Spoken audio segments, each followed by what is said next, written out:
We are here at a French arcade. We are talking about Emile Zola's vision of France. He was a naturalist style of writer, meaning that he described his characters through things around them, such as family, their social class, and their community. Today we're going to be talking about how all the different stores around here relate to the book we read, Ladies in Paradise. And then we will start with the arcade here and we'll finish up at a department store that will be similar to the one that Octave Moret would have owned at the time. Here at the arcade, we can see that even now, it's not as popular as it once was. A lot of the stores inside back in 1883 were closing because of the new department stores that were being built. This was the beginning of the changing from the old to the new Paris. Baron Hartmann, who is the fictional version of Baron Haussmann in the novel, is redesigning all of Paris, and in the process is putting in an end to the arcades. Uncle Baudou's store is described as dark and stuffy, although his store wasn't in an arcade similar store at the time would have been before these department stores came.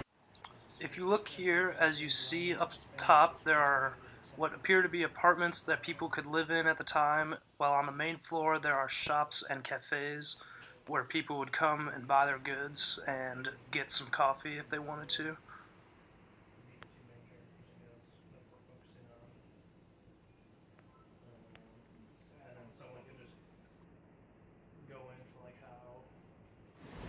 So, as you can see here, a lot of the shops and stores are abandoned and closed down in this area surrounding the arcade. This is most likely because of the department stores that have come in and closed down all the smaller businesses.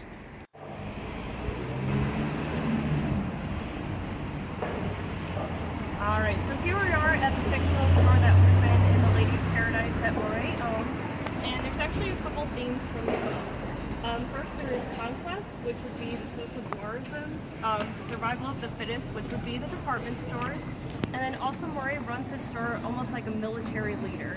The second theme would be the value of work, which would be career, commoditization, not merely applied to consumer goods. So like personal productivity is a new commodity. What does the employee contribute to society as a whole? The third theme would be improvement of living conditions. So growth of the department store, and then better working and living conditions for the employees. The fourth one would be the role of the artist. So the design of the store is the new art of the city. And then the fifth one would be the analysis of human behavior. So Zola gives almost human attributes to inanimate objects in this story, and then she also describes objects such as bursting with color, giving them lifelike attributes. Alright, so here we are at the department stores. As you can see, it's beautifully lit up, really decorated. It has ready-to-wear clothing that we can get inside. And this is something that Octave Moret probably would have had in his department store. So he basically wanted his customers to buy more stuff, but it doesn't necessarily mean that he didn't care about them. He used female employees to increase the number of sales that he makes by paying them on a commission basis, which we now know is very popular today. He would also sleep around with a lot of the female employees, which is very interesting as well. He is preying on women's desires, which a lot of women do come into these stores and purchase products today as well. Zola kind of presents him as a very ambitious character. Somewhat seductive, especially towards his female employees. He has a voracious appetite, as we kind of talked about the other day. And he has a business side that comes off as hard and mean, but he does have a sympathetic side that comes out when he speaks about Denise. He wants to care for his employees, but because he is a businessman, he always puts his store first.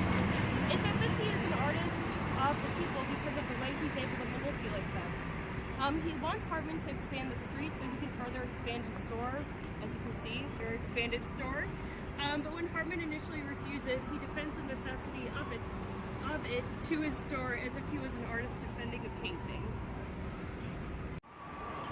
Zola experienced Paris during the time of renovation, when boutiques and small stores were struggling to survive because of the large department stores and how they were taking over. He was there from the transition of the old to the new in Paris. In his writings, he describes the ornately decorated stores with their bright and poppy window displays, that were set up to attract more customers. In his time, it was the clothing that attracted the customers, but today the window displays have been developed to be more catching of the eye, even though they don't display the products.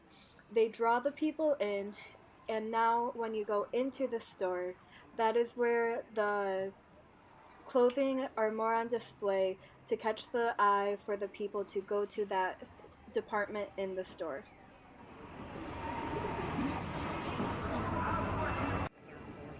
Some of the displays inside the store also have the same bright and poppy colors that can be seen in window displays outside. The displays in the store are still slightly seductive in their setup. This can be seen with the use of the bright colors, the positioning of the mannequins, and the clothing that is chosen to be displayed. Even some of the winter clothing that is being displayed have off-the-shoulder tops, which is much more seductive than other clothing that is hanging on the racks. As you can see, each department has its own unique design to it. All of this is done to increase sales and improve the customer experience. There is no wondering why a young woman in the 1880s, or even today, would have wanted to work in such a place. Like, I love